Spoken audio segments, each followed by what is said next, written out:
her reality, not mine.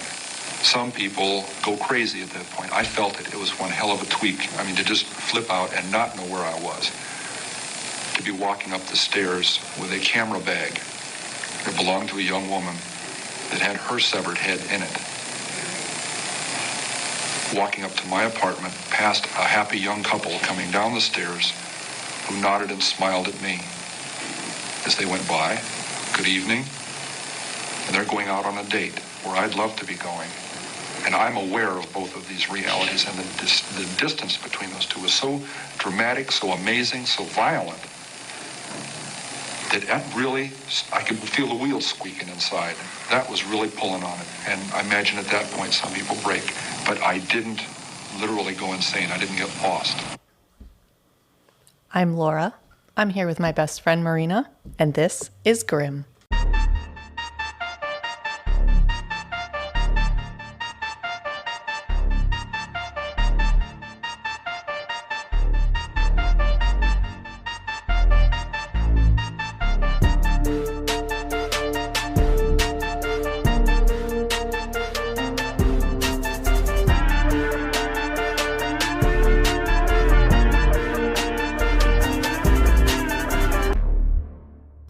A severed head in a bowling bag. Mm-hmm. Camera bag, actually. Camera bag, sorry. Yeah, I can see why you would relate the head to the bowling ball. Yeah, actually. I feel like it would fit better in a bowling ball bag than a bowling ball bag than a camera bag. Although I think this is a little bit ago, so I think cameras would have been larger, so it would fit better. That's a fact. Who are we talking about today? That you just heard from, and by the way, sorry for the poor sound quality, but this was, of course, from my favorite era, the 70s. This is Ed Kemper. It didn't even dawn on me to tell you who that was. Eddie K. Edmund Kemper. Edmund. It's giving me Munster vibes. Edmund the Munster. I think is it Ed Munster? Is it? I don't know. I don't know. People are like, you're dumb, and that's not what it is at all. That at all prior to this. Freddie Munster? Right. Morticia? No, that's Adams. Never mind. Anyway. So, yes, we are going to be talking about Ed Kemper today. Before we talk about all the wonderful things you heard in the intro, we have Patreon shout-outs. Woo woo! Woohoo! All right, we've got a bunch today. Because we love you guys so much. We love you, and apparently you love us, which we really appreciate. So first up, we have William G. William, we love you! Gabrielle. Woo woo! We love you! We're harmonizing. Gabrielle. Malu. Stop it. Get out of my Malu. You stop. Malu, we love you. Malu, we love you. Maureen N. We love you. We love you. Olivia V. Olivia, we love you so much. Woo. Jeremiah A. Jeremiah, we love you. Okay. We're not harmonizing that. Okay. Megan, not a new gremlin, but you get a shout out anyway. You go good, Coco. Megan, not a new gremlin, we love you. We love you, Megan. Katora M. We love you. We love you. Nickel Pickle. Nickel Pickle. Are you related to Nickelback? Dickleback? That's what I heard. Are you related to Nickelback? Nickel Pickle messaged us on Instagram, and I already commented how much I love pickles. Good. Okay, good. And nickels. And nickels, yeah. We'll take it all. All right. And continuing the same vibe, Nikki K. Nikki K. Nikki Picky. We love you. Okay. And then Nicole K. And you all came in that order. I didn't just put them Pickle, together. Nikki K. And Nicole K. Wow. Whew. All right. And Liz, we love you, Liz. We love you. Woo. Samantha G. We love you. Thank you so much. Thank you. And Victoria. We love you, Victoria. Guys, so sorry. We love you guys so you. much. Laura had a Celsius, she was I'm sorry. all ready to go for that one. And the baby slept through the night last night. Not for the first time, but it just happened to coincide with having Grim tonight. And drinking a Celsius. Yes, it's been great. Yes. Okay. We love you so much, guys. Thank you. Thank you very much. Whew. All right. So for this case. So severed heads. Severed heads. Mm-hmm. Yes. Maybe I'll start with the trigger warning. There is a big old trigger warning on this case. I actually don't think, we don't get into any like toy box level discussion of sexual assault, more so violence and depravity. So that's really the most of it. Okay. So most of our episodes. Yeah. Okay. Yeah. Mm-hmm. Yep. Yeah. Yep. Trigger warning that this episode is very much an episode of Grimm. It's very grim. I read 2 books, for this case. One was written actually back very soon after this happened. That was The Co-ed Killer, a study of the murders, mutilations, and matricide of Edmund Kemper III by Margaret Cheney. Written, I already said that, back in the 70s. And then Ed Kemper, Conversations with a Killer by Derry Matera. And that is more recent, and both of them were fantastic. The one from the 70s was a little hard to get through. It was very, very word heavy, which is a funny way to describe a book. You want them to have words. But it was a little dense, but the detail was really good. And then I thought that the second one was really an easy read and super fascinating. So I do recommend both of them. They're both on Amazon and Kindle and all that. Okay. So I also got a lot of information from EdmundKemperStories.com, and that is a group that is dedicated to documenting Edmund Kemper. So I think they still find like court documents and tales and testimonies and all that. So highly recommend that as well. All right. If you know nothing about Ed Kemper besides the mention of severed heads, he gave a lot of interviews, like you heard in the intro, like a lot of interviews. He also embellished a lot, and then retracted those embellishments sometimes when it was convenient, like, spoiler alert, parole board meetings and that sort of thing. But what I've written is what he said consistently, so we can probably assume it's true, but just know some of the detail that he provided. It's just what he says, and the other people are dead, so they can't tell us what happened. So, are you ready to get into it? Okay. Actually, though, that just led to one comment. Yes. It's like just one. It's like that book that I'm reading for one of the cases where it's a massacre, and I am like, this seems like a lot of information that I don't know where you got it, and there's no one alive anymore to say whether or not it's factual. So I appreciate you digging through for the facts. Yes, and I have watched. There are so many interviews on YouTube. I've sat many a time with headphones listening to that, and as one does, naturally. That's like, I was reading through and finalizing my notes last night, and I was sitting on the couch in the living room listening to 70s light rock and reading about severed heads, and it was great. Casual. You ready? Proceed. Okay. Edmund Emil Kemper III was born on December 18th, 1948 in Burbank, California, to parents Clarnell and E.E. Kemper. It is also Edmund Emil. Clarnell? Clarnell. That's a name. I think it's Clarnell. That's a name. E.E. Kemper Jr. was Ed's father. Senior? No, junior. No, he was the junior, and then Ed's grandfather was the Senior, original. And he's the third? Correct. Third, okay. Yes. Gotcha. Ed Jr. had served in Europe, so Edmund Kemper's father, had served in Europe during World War II in a special forces unit. He was 6'8", and Clarnell was 6 feet. Damn. So it was no wonder that Ed III grew up to be 6'9". Okay, really Munster vibes, though. Yeah. But I'll tell you something more shocking than the atrocious crimes Ed would end up committing. Do you know how much he weighed at birth? Oh, no. 13 pounds.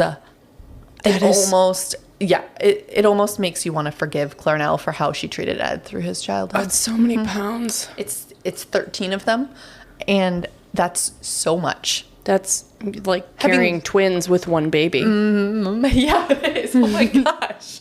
That's awful. Did he eat a twin in the womb? It's possible. Actually, she probably just had gestational diabetes. That's that, and she was 6 feet, and he 13 pounds isn't. That's anyway, a lot. It's and I don't know how long he was, but probably I'm just guessing 37 inches. Yeah, I'm just guessing this was a toddler.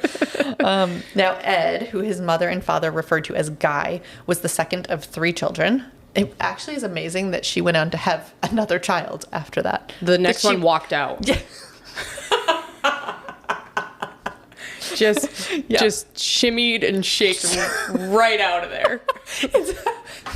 It's like the Family Guy when this is gonna get real dark, but the Prom night dumpster baby, yeah, it's swinging fucked the up. umbilical cord. Way to bring it to the dark side, Laura. If you okay, well, I did say trigger warning. Okay, so if you stuck around this long through the Patreon shout outs, okay, you can handle a little Family Guy. Okay, anyway, Susan was the oldest, 6 years older than Ed, and when Ed was 2.5, his sister Allyn was born Allyn, which I thought was a really pretty name. Actually. Oh, yeah. Anyway. That's a boy. A girl. A girl. Yeah. Allyn. Mm-hmm. Huh. I don't think it's Ellen. A line. I don't trust your pronunciation of names. Okay. Allyn. Anyway, and Clarnell argued constantly, with Clarnell usually instigating. When Ed was 4, took a job in an atomic bomb testing program in the Pacific, claiming that was nothing compared to living with Clarnell, which I thought was hysterical. Clarnell wasn't just tough on her husband. To her children, she was beyond intimidating. Ed was afraid of her, but his sisters, especially Susan, and that's the oldest, tended to copy her, especially when it came to treatment of Ed. Ed recalls that when he was 4, Susan pretended to push him in front of a train, and in doing so actually pushed him toward it, which seems traumatizing. A little bit. Mm-hmm. And then another time when he was 5 and hadn't yet learned to swim, she'd pushed him into the deep end of a pool. Oh, that really messes up kids. It's going to get worse. Yeah. So when Ed's father returned from his sabbatical, he tried to go to college under the GI Bill, but didn't care for the instruction or studying, both of which are pretty important components of college. Yeah. So he dropped out and became an electrician. This offended Clarnell, who thought it was menial work. She also berated him for not punishing the girls enough and being overprotective of Ed. Clarnell, on the other hand, believed in the school of hard knocks, forcing Ed to go out and sell newspapers when he was just 8 and told him he couldn't come back home until he'd sold them all. He's like a newsie. Eddie Newsy. I don't know. I didn't have a response to that. Have you seen that show? Nope. Okay. Right over your head. He's selling papes. I'm sure there are many gremlins laughing with you right now. We need a little laugh track. When Ed was 9, left again. Clarnell stayed to take care of the family, but began drinking. A year later, briefly returned to find that Clarnell had made up for E's lack of punishment by making Ed sleep in the basement for nearly the entire time that was gone. Oh, no. I would have died. I would have just died. Oh, and I'm remembering something that's making, before you even say it, I'm sad about it. It's not that bad. The light bulb? Oh, you do remember? Yeah. How do you remember? Why do you know this detail? I just keep things. Go ahead. I keep things. Such a specific very detail. unimportant things in my head and get rid of the really important ones like birthdays and doctor's appointments. We didn't even talk about this. You just saw it somewhere, read it somewhere. I listened to a podcast about this like 4 years ago, and I just remember. Light bulb. Okay, well, without further ado, I was going to tell you about how much I hate basements, but I guess I'll move on. It was, of course, unfinished. The walls were made of stone, making it feel like a dungeon. It was long and narrow, and there were only 2 exposed light bulbs, both of which were only able to be turned on by the cord hanging from them. That meant in order to go to bed, Ed had to turn the first one on, wade into the darkness to find the cord of the second one, go back and shut off the first one, leaving him again in darkness until he got back to the second one. I can just imagine this, and it's like, I remember in my dad's house, you had to come in, when you came in the garage, you went through the basement to go up the stairs, and the light, of course, was at the top of the stairs in the basement, and I would wind my body around and quickly shut off the light and shut the door. I think I would still do it, actually, if I went there. I can feel, like, when you're saying he shuts off one light and goes the other, I can feel the feeling that you feel on your back. Okay. Mm-hmm. Like when you shut off a light and you feel the feeling on your back. Yeah. Like somebody is literally chasing behind you. I think if your husband snuck down here and tapped me on the shoulder just now, I think I would poop my pants. Okay, well, can you not? Because I don't want to clean poop off that chair. So I'll let you know if he's lurking. Okay, thanks. All right, so the only way to make all of this worse, the only way for Ed to get out of the basement, which was accessed, first of all, by a trapdoor in the kitchen, was to have someone move the table that sat on top of it. It's it's like he's not even part of the family. Yeah. He's like literally living in a prison. It reminds me, actually not as bad, but it reminds me of, did you ever read that book, The Child Called It? A Child Called It. Talk about traumatic. Yeah. The basement makes me think of that. Anyway, E.E. threatened to report Clarnell to the authorities. She said the reason she did it was that she knew something was wrong with Ed, even at that young age, and was afraid he'd try to molest his sisters. She was pretty justified in this thinking. His sister Ellen said he used to cut off the heads and hands of her favorite dolls, and one time she was sitting near him while he was cleaning a gun, and it went off, embedding the bullet into the wall next to her head. Ed just shrugged and said, "Oh, I thought it wasn't loaded." Was he like 8? He was young. He had guns at a young age. Okay. Where is this? California. Oh, okay. Ed's disturbed thoughts were not just directed at his sisters. Upon meeting Susan's teacher, he told Susan that he wanted to kiss her, the teacher. Susan said, "Go ahead," which is a weird thing to say, but and Ed said, "I can't. I would have to kill her first." Okay. Yeah, no, I might lock him in the basement too. That's what I'm saying. Like, I'd give him a flashlight, but I might put him in the basement. Yeah.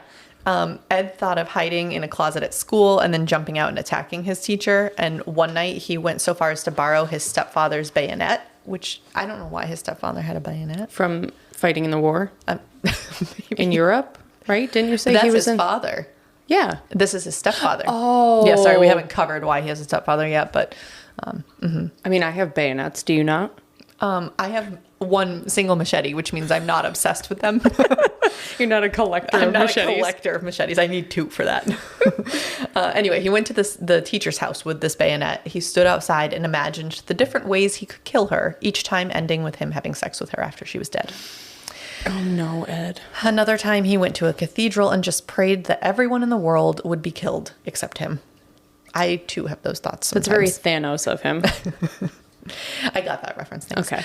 Finally, E.E. abandoned the family for good. Can you blame him? It was 1957, and Clarnell took the 3 children to Helena, Montana to begin a new life. She began work as a secretary at the First National Bank. And nothing against secretaries, but is that really better than an electrician? I'm just saying. If she was going to berate him, I don't know about that. Honestly, electricians make more money these days than I need to know more. People with degrees. Yeah, so. Exactly. The divorce was finalized in September 1961, and E.E. remarried 2 months later to a woman who had a son 2 years older than Ed, and this made his rejection of Ed sting even more. Oh. Clarnell, too, remarried twice. As I mentioned, he has a stepfather. The first man, Norman Turnquist, was a year after Ed's father's new marriage, and Norman was really good to Ed. He would take him to go fishing and teach him to hunt, which was just what you did. The feeling was not mutual. When they were on a fishing expedition one time, Ed took a tire iron and held it, standing behind Norman for a while, contemplating bashing him over the head and then stealing his car to drive to his father, who was living in Southern California. It was surprising that Clarnell was attracted to Norman, by the way, because he was a plumber. I would say that is on par. And with again, an electrician. I mean no offense. I'm Trades. just calling out Clarnell's, double standard. Clarnell's being kind of a bitch. Yeah, you think? Also, if I was the stepfather, I'd be like, yeah, so I'm not taking your tiny demon child out anymore. I don't know. I don't know. That must have been a story that Ed told. So again, it probably happened. But I can picture the movie. I can picture the scene in this movie. Yeah. Yes. A river runs through it. It's not that. I'm just making a joke. That joke missed me. We need to start watching the same movies. Yeah, let's just have a night full of missed jokes. How about that? Oh, I was going to suggest a movie night so we can maybe be on the same page about our jokes. Anyway, that marriage only lasted 18 months anyway. Clarnell continued her poor care for Ed, telling him he reminded her of his father, who she hated, of course. Right. Especially as he got older, Ed did resemble his father more and more, and this made Clarnell's distaste for Ed grow stronger. According to Ed, she took her violent hatred of my father out on me. That's kind of sad. It is. And Clarnell was retroactively diagnosed as having borderline personality disorder, demonstrating the characteristics of the violent mood swings and severe dissociative episodes, likely due to her own childhood trauma and definitely exacerbated by her drinking. It's a family tradition. That's very appropriate here. Mm-hmm. When his father was out of his life, Ed was always searching for a father figure. Unable to find one in real life, he turned to TV and began to admire John Wayne and had an obsession with John Wayne. I know. Very sad. I'm feeling feelings here. Yep. Like, I want to feel bad for him, but I know what he did. Why are you from the South now? I don't know. Is it because of the song? I'm just thinking about my friends. In Alabama? I'm really sorry. I don't mean offense to anyone. It's just the best I can do. Yeah. Anyway, Ed's love of John Wayne likely influenced his choice of hobbies. Ed was taught to shoot when the NRA came and taught a class at the summer camp he went to. He also learned skills as a Boy Scout, like the proper care of your knife and how to bury things without drawing attention to them by covering them with dry leaves, not wet leaves. Why is everyone teaching him how to murder? Yeah, they really are just equipping him for his future life. They are. And, these would be acceptable hobbies until you factor in the stories I just told you about Ed and his frequent and increasingly disturbing fantasies of death. Correct. Now, we know that one of the hallmarks of an extremely disturbed individual is cruelty to animals as a child, and this was definitely a theme with Ed. I did not include this in the trigger warning in the beginning, but if you're like me and for some reason there's something about cruelty to animals that makes you more sick even than cruelty to humans, you may want to skip this part. I'm going to try to not get into details, but it's still pretty disturbing. When he was young, Ed killed the family cat to make it his by burying it alive in the yard. Once it was dead, he brought it into the house and cut its head off, and then stuck the head on a spindle and kept it in his room. In his basement? Yeah. Well, actually, I think by this point he had moved upstairs because he had a closet. At 13, he was accused of shooting and killing a neighbor's dog, an accusation you'd be liable to believe when you hear that at the same age, he was in his room sharpening his knife and his father's machete. Why? Why the weapons? Another family cat was sleeping on the chair in the corner. Ed was upset with the cat in general for not learning when he tried to train it and spending time with his sisters instead of him. He suddenly picked up the cat and slashed through its head with the machete, fortunately killing it instantly. He then took another knife and stabbed it repeatedly. Then, apparently coming to from his blackout, he became afraid that his mother would call the police, so he brought the cat out into the backyard and buried it, keeping just a few pieces of the body to bring back to his room. Why? He cleaned up the mess and hid the pieces in his closet. His reasoning was gross. He wants to make things his, and that's how he does that. Gross. Very. But don't worry, Ed didn't get away with all of this. He would have his sisters play a game he made up called Gas Chamber or Electric Chair, where he had them lead him, executioner style, to a recliner and put him in it and strap him in, and then he would pretend to die for his sins. That was a family favorite in my house. I don't know why you're making that face. Played Gas Chamber all the time. It's so fucked up. It's so fucked up. Yep. Wow. Yep. I'm sure you aren't surprised to hear that Ed had a tough time in school. Despite his extreme intelligence, he was actually quite smart. Or maybe it was because of it. That can also make you stand out. You'd think his size would give him an advantage, but he was in fact timid and avoided all physical altercations. He was left-handed too, and his classmates, in the mean way that children do, ridiculed him for that too. Kids will ridicule anybody for anything. Literally anything. I wish I had realized that when I was a kid, because it was like about any like facial features or your hair or something stupid, and you think at that time that there's something wrong with you, when in reality they'd pick for being left-handed. Right. Like pick on so anything. Stupid kids. Everybody is beautiful. Yeah. I am beautiful. I heard something this morning. It said, we don't differ in kind, we differ in degrees. You're going to need to explain that to me. Like they were saying, like, we're all human. Like we're all the same kind of people. Gotcha. Like we are all human. Okay. We just differ in degrees. Like we're all different. All right. I like that. Okay. I thought it was going to be, I thought you'd feel how deep it was. Maybe it was. That was beautiful. That was beautiful, Marina. You are Thank beautiful. You. See, it's better when you sing it. Anyway, there was never any discussion about sex in the Kemper household other than Clarnell telling him that various tendencies of his, like avoiding confrontation, were a sign of homosexuality. Evidently, this came about after a rumor that a relative's child had come out as gay, which was totally unacceptable in the 1950s. Mm-hmm. According to the rumor, it was because he had been coddled. And as we know, Clarnell saw to it that that was not the case for Ed. He also claims that his older sister got in bed with him when she was 8 and when he was 8 and she was 14, and that he'd had a sexual response, which was confusing and frightening. In reality, he probably approached her and did, again, that's probably an Ed, according to Ed, thing. Right. He also recalled being involved in a sexual act with a male cousin when he was 10, and both of these incidents had a far greater impact on his disturbed mind than would have a normal child. When Ed was 13, after the cat incident, he went to live with EE and his new stepmother in LA. Not only did he fare about the same in school, but his stepmother did not like him. Cannot blame her for that. No. And after only a week, he was sent back to Montana with his father telling him that the reason was he couldn't financially support him. Oh. He's like, but here, take another machete with you when you go. Literally. Well, Ed was living at his father's. His mother had begun cleaning out his room and found the remains of the cat. Ooh. And so she, of course, knew that Ed had killed it, but he denied it. A couple months after being back at his mother's... He denied it? Yes. She's like, wait, so how did the severed cat head get in your closet? He's like, I don't know. It must have spontaneously combusted. I mean, kids do basically say that. Oh, they do? I mean, but he was 13, so... Right. You know. Yeah. Don't know how that got there, Mom.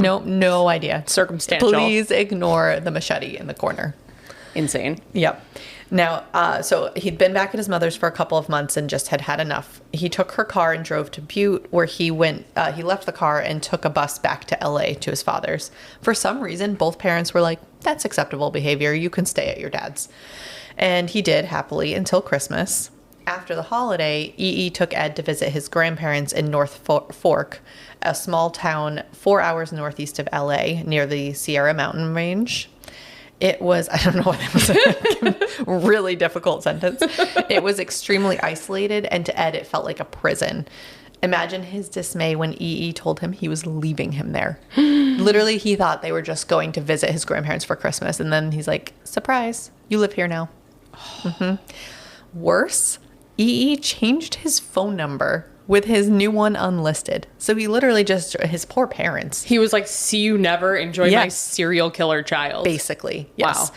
And evidently this was all because Clarnell had called EE about the dead cat. Hey, listen, cat. Your cats are like, what is this story? They're like, stop talking about the dead cat. Seriously. All right. At this point, Ed was just shy of 15, but he stood at an impressive 6'4" and 190 pounds. Insane. His grandparents, this is Ed Sr. and Maud, 72 and 66 respectively, promised to do their best, but understandably were not thrilled. Maud was an artist and wrote children's books, which seems very sweet. And Ed had retired from the California Division of Highways and now focused on farming their 7 acres. Ed III attended Sierra Joint Union High School. He didn't cause any trouble, but his academic performance was average, like C+ to B-, though it didn't really represent his intelligence. He stayed with his grandparents until the end of the school year, and they said he seemed to be doing well. So he went back to his father and stepmother, only to be sent back 2 weeks later. Oh my gosh. And this, I get that he's like done some really disturbed things as a kid, but maybe it's a call for help. This is not helping. Like move him around, make him feel rejected.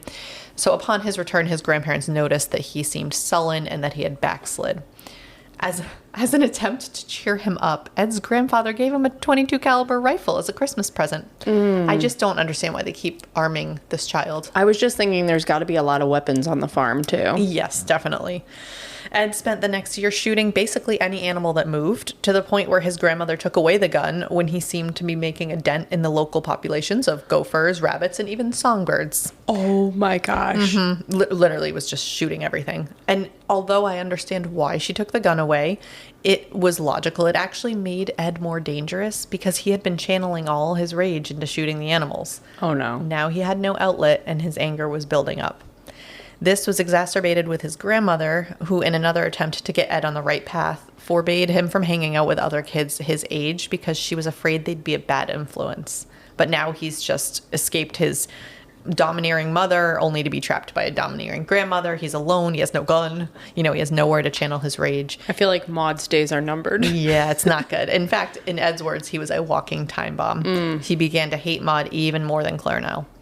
When he wanted to be alone, he kind of zoned out and would get this like funny stare. And his grandmother thought this was intentional and it just pissed her off. So she would get mad at Ed and then Ed would get mad at her because it wasn't intentional. But he's just like dissociating. Yeah, yes, definitely. So, he had been looking for the rifle that his grandmother took away, couldn't find it, but in his searches, as you pointed out, there are many other weapons on the property. He did come across his grandfather's .45 pistol. He left it where he found it, but frequently checked on it just to make sure it was still there. By the time summer hit, Ed was home all the time now, and that just made tensions grow between him and his grandparents. He took a brief trip away to visit his mother, but that just made things worse. Mm-hmm. When he returned 2 weeks later, he'd made up his mind. He was going to kill his grandmother. He couldn't take it anymore. And Maud must have sensed something because she started taking that gun with her, like when she would go grocery shopping, and that just made Ed even angrier. She's like, I'm just going to take this for with real. me. Ed Sr. didn't have the same wariness, and wariness. I'm like, worriness? Yes, he did not worry or wary.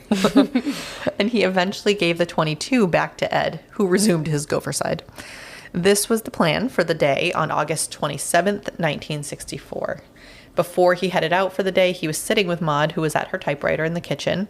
When she looked up, he was doing that funny stare. She told him to stop, and as usual, he got mad. He decided it was time to go out and shoot, and Maud told him not to, which just made him even angrier. He continued outside and then stopped and turned around. Calmly, he raised the rifle, took aim at the back of his grandmother's head, and shot through the screen. She slumped over the typewriter, immediately gone from this world, but Ed shot her twice more in the back. Still not pleased, or maybe too pleased, he went in through the door, got a carving knife, and stabbed her. Finally finished, he unceremoniously wrapped her head in a towel and dragged her body to the bedroom. Oh, no. It began to dawn on Ed, though, that his grandfather, who had left that morning to go to town, would eventually come back and see the mess. He felt he only had one choice. Obviously, he had to kill his grandfather, too. Well, right. When Ed Sr. arrived home later that afternoon, Ed went out to greet him while he began to unpack the truck. Just as calmly as before, Ed walked up behind the old man, raised his rifle, and shot him through the back of the head. Ed Sr. died instantly. Ed III dragged his body into the garage and used the hose to wash away as much of the blood in the driveway as he could. Then he lugged his grandfather's body into the house and stuffed it into a closet while he pondered what to do. And what else does a 15-year-old do when he's gotten himself into a pickle? 15. He calls his mommy. So he called Clarnell, who in turn, at least logically, called the police and her ex-husband. She calmly told Ed to stay calm, and maybe this is where he got his ability to keep cool under pressure and sit tight. Ed did. He was waiting on the porch when the police arrived and went with them willingly enough, and his only explanation to them for why he'd done what he'd done: I just wanted to see what it felt like to kill Grandma. Oh, wow. That's like, I think, a pretty famous Ed quote. Wow. Yes. So those were his first murders. Okay. The grandparents. Yeah. That's kin. Yeah. And just very calm, cool, and collected. Now, he was just 15, so Ed was placed in the California Youth Authority juvenile court system. The California Youth Authority, or CYA, which tickled me because, at least in the corporate world, we say CYA to mean cover your ass, and asses were, in fact, not covered here. It was a state agency in California that was responsible for the care and rehabilitation of juvenile offenders. It was created in 1941 and operated a network of detention centers and facilities across the state that served to provide services for youth offenders, including education, vocational training, and counseling. So instead of jail, he got to go to that. One such facility was the Atascadero State Hospital for the Criminally Insane. I have visions. Anytime I hear the words criminally insane, I have visions of the asylum in Session 9. It's like one of my favorite movies. Have you not seen it? No. It's so good. I have not seen it. It's one of my favorite horror movies. Oh, it's wow. so good. You have to watch it. We'll add that to our movie night. I actually did go to a psychiatric security review board meeting in Connecticut that was held at Whiting Mental Health Institution. I don't even think that is like a thing anymore, but it was a prison for the criminally insane. And it was just crazy to see people come out. I think the hardest thing to watch is the medications that they put them on. They get like a shuffle. They get like a glaze and like a shuffle to their feet. I've seen that in movies and wasn't sure how exaggerated that was. So Yeah, I'm sad I think that it's that's from true. the I was just going to say a word that's not a real word. I do that all the time. Lithium. Maybe Yeah. the lithium. I was going to say zithium, and that's not a word. Nope. I was trying to work it for you. Nope. No. Yeah, that's sad. It's sad because they don't want to feel like they do when they're not on medicine, but I don't think they want to feel that way when they are. So Either way, this is where Ed found himself, having been diagnosed with schizophrenia, not because he particularly demonstrated the characteristics of the illness, but because that was the hot term those days, and Ed clearly had something wrong with him. Right. But in addition to his issues, as I mentioned, he was smart. They tested his IQ. It was a 136. Oh my gosh. And the doctors were like in disbelief. What's genius level? I think it is over 130. Don't quote me on that. But they tested him again, which you don't usually do. And he came out at 145, which is the 99th percentile. Oh my which is gosh. insane. So they began to call him the evil genius, which he loved. That was not the only thing he listened to. Once he was at Atascadero, doctors revisited his diagnosis, and instead of schizophrenia, they described him as having personality trait disorder, passive-aggressive type, negativistic personality disorder, borderline, histrionic, paranoid, dependent, antisocial, avoidant personality disorder. And I'm not sure if those are all different ones or just a long way to describe his personality disorder. He's got the baba disorder. Like if you if you took... Oh, if you take all the first letters. Like the borderline personality disorder, like BPD. Okay. And I was just staring at you being like, help me, because I'm trying to explain what I was doing. BHPDAAP. Disorder. Dap. Perpendap disorder. That's what he had. I can't believe that It's in the DSM. That's what you were doing. That's why we're friends. Okay. Anyway, people constantly described these tendencies associated with all these labels. So he was learning, he was mentally taking these notes, understanding quickly what behaviors to demonstrate to indicate that he was on his way to being cured. Ed took this even further, becoming so well educated on the science of the brain through conversations with his doctors and all his testing that they allowed him to help administer treatments and exams to his fellow patients. Excuse me. This is why I love cases from the 70s. Excuse me. Isn't it great? Isn't it great? They were like, let's let the psychopath help the other mentally unwell patients are running the mental institute. Insane. Yep. Now, unfortunately, science was not all that Ed was learning. He was also learning from his fellow patients about what landed them in there, which often consisted of rape and murder, further inspiring him. Because remember, they didn't talk about sex in his household, obviously no internet. And he's only 16 at this point. And of course, he still had an obsession with sex. He also interrogated them on what they'd done wrong to get caught. For example, attacking women they knew or attacking them in a public place. So he's studying. He spent 5 years amongst these professionals until he'd finally convinced them he was cured. He spent another year in another juvenile facility where he was a model prisoner, of course. And finally, at 21, Ed was released to society. Okay. As part of his release, the doctors at Atascadero State Hospital noted that he should not go back to the care of his mother. But despite getting a job with the California State Public Works, he felt he had nowhere to go, and though they should have, the state did not object and released Ed officially into her care. Oh, no. Ed moved into his mother's duplex, number 609A on Ord Street. That would be Ford without the F, he would say, since it was such a strange name. Clarnell had chosen that apartment because of its proximity to the University of California, Santa Cruz, where she worked as an administrative assistant. She was well regarded in her job, largely due to her intelligence, so it makes sense why Ed's IQ was so high, and her kindness. And the latter drove Ed nuts. How could that be when she was so miserable to him at home? So he briefly moved out to Alameda, a town near Oakland, into an apartment with a roommate. He spent his free time and money buying knives during that time. But he ended up back at his mother's, and they went right back to their corners, fighting as soon as she came home from work, especially since she still had a drinking problem. When his mother was only making things worse, he turned to his father, despite the fact that it was his father's parents that he'd murdered. Right. His father's wife, who had already been weary of Ed when he was younger, understandably wanted absolutely nothing to do with him. Ed's father begrudgingly agreed to meet with him at a public place away from his wife. And they actually had a good time, but it was a goodbye of sorts from his father's perspective. His father broke all contact with Ed after that, blaming himself for his parents' death because he'd been the one to bring Ed to their farm. I'm surprised Ed would want to meet with him when he abandoned him on the farm. I think it is. I actually titled the original section Childhood Daddy Issues because I really think he was constantly, like, especially with a really mean mother who arguably abused him in at least emotionally. And I think his father was his safe space and he just wanted his attention. And, right. he, so I think it was just desperate for that and to get away from his mother. And, for his father to leave him is completely understandable, but it was another rejection from his father, just like when he left his family when he was younger. Now, maybe Ed could have talked to his court-appointed therapist about his troubles, if he'd had one. Despite his great need, the liberal Californian parole system simply forgot about him. Oops. He even called the office 2 weeks after getting out, worried he'd be sent back if he missed a meeting. They said they were backed up and they'd get to him. But they didn't. There were no check-ins, no sessions where they could have gauged his mental state. He was truly free. Except for that pesky juvenile record. It turns out they don't really like to sell guns to people who deliberately and desperately kill their grandparents. Oh, yeah. And Ed really wanted a gun.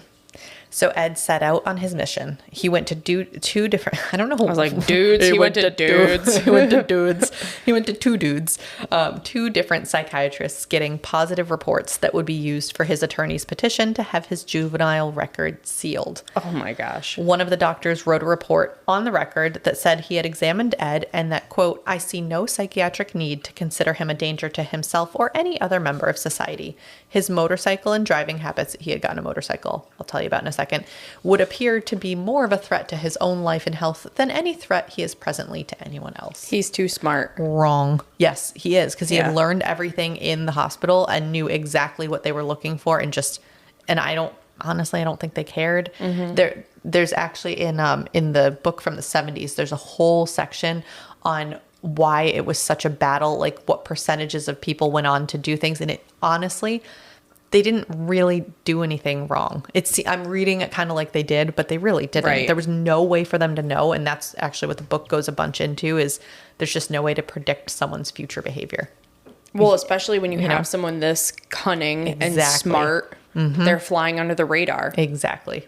I'm sure they are kicking themselves afterwards, but you literally never know. Hindsight's 20/20. Exactly. The other doctor found Ed's mental health, to be excellent and found him normal and safe. The DA at the time thought the record should remain open for at least another 10 years. So obviously we agree with the DA. But unfortunately, with the validation from the psychiatrists, the court found in Ed's favor. His records were sealed, and it was as if nothing had ever happened. And he went straight to the gun store. He sure did. Yep. Funny enough, I couldn't find the actual details of him purchasing the gun, but I know it comes up later because I think that they could, even though his records were sealed, there was something about they could look something up, or maybe it was before they were sealed. I don't know. We'll get to it. Okay. Except for the impact of his time at Atascadero, I knew I was going to at one point mispronounce that. I did all right. Ed struggled with adjusting to life outside the hospital. He had spent some very important years there, so he was there from 16 to 21 amongst some very disturbed individuals. Mm-hmm. He now had little in common with those around him, and so he spent a lot of time on his own. And the more he was left with just his thoughts, with no one to positively influence him, the more disturbed they became. Besides the unhealthy relationship with his mother, really Ed's only other interactions were when he went down to a bar across from the county courthouse called the Jury Room, which tickled me. I like that. Off-duty police and sheriff's deputies were often there, definitely totally not talking about ongoing cases that shouldn't be discussed in public. Right. Usually Ed just sat nearby and listened, but he was congenial enough, and the cops would occasionally chat with Big Ed, as they called him. He's like 6'9". He was, yep. Yeah. And 6'9". Damn, fine. It's funny though, because he's almost exactly the same stats of Casey White. He's 6'9" and 280 pounds.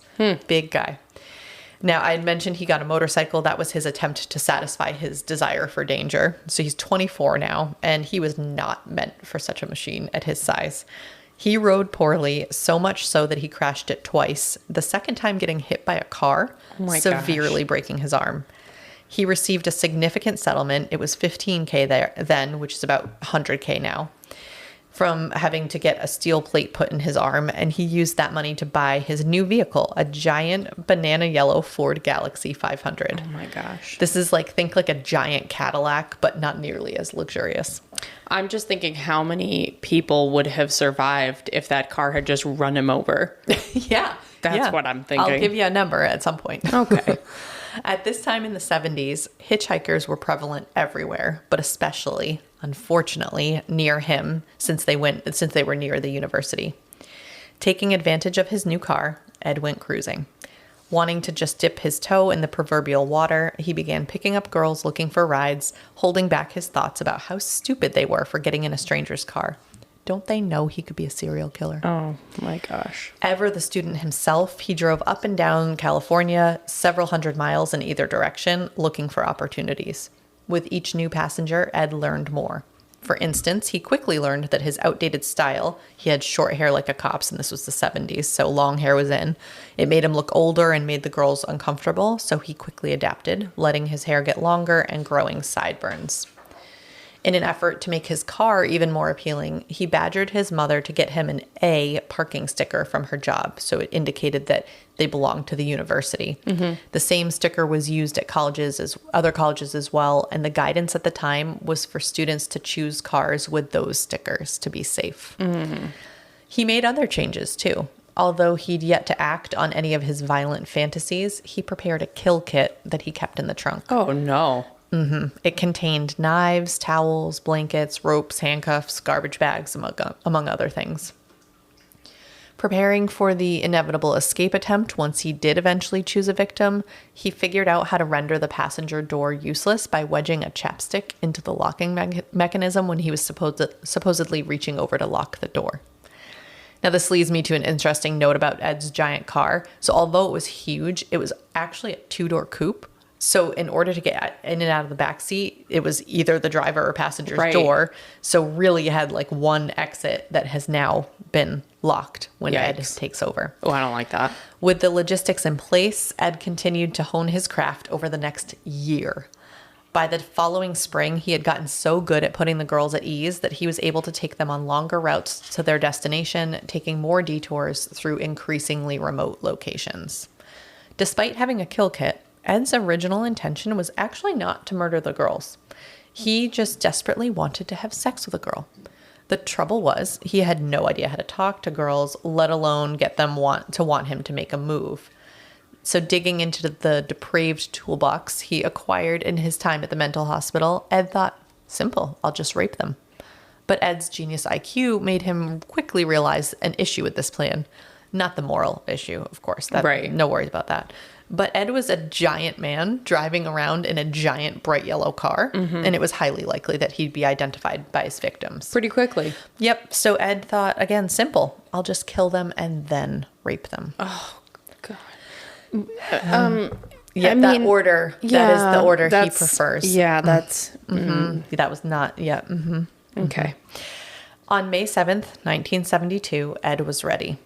Not wanting to shit where he ate, so to speak, he headed up a couple hours north to UC Berkeley and looked out for stuck-out thumbs. It didn't take long before he saw them. Roommates Marianne Pesch and Anita Luchessa were actually not UC Berkeley students.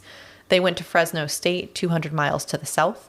They had made it up to Berkeley to visit friends and were now hoping to jump over to Stanford. Having successfully traveled so far already by this method, they had no concerns when Ed's giant yellow galaxy appeared. Ed had no concerns either, even though there were two of them. He unfortunately had an uncanny ability to find just the right victims. At 18, in her freshman year, Marianne was just 5'1" and 110 pounds with blue eyes and brown hair. She was an expert skier and was on her high school debate team. She felt she was mature and sophisticated. She'd lived in Germany with her family for 7 years, so California university campuses were nothing. She was one of 5 children in a family who'd lived in an affluent town between LA and Santa Barbara. In fact, a few of her neighbors were Hollywood celebrities.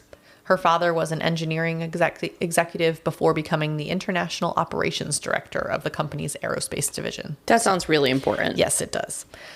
Also 18, Anita was the same height as Marianne and about the same weight. She had brown eyes and long brown hair, and this was her first experience hitchhiking. In fact, she'd really never gone far from home before this. She was the oldest in a third-generation farming family, so she went home most weekends to help. However, with Marianne as her roommate, she had begun sneaking away to go skiing and take other adventures. Her parents weren't worried. Her brother also attended Fresno State, and they felt it was a safe campus, and so she wasn't worried either. Marianne, in her experience with hitchhiking, actually didn't really want to get in the car with Ed. He was a single older man. The car only had 2 doors, all bad signs. Ed could tell she was nervous, though, and he had learned in all that past year of practicing, he checked his watch like he wasn't sure he had time. And that did the trick. Oh my gosh.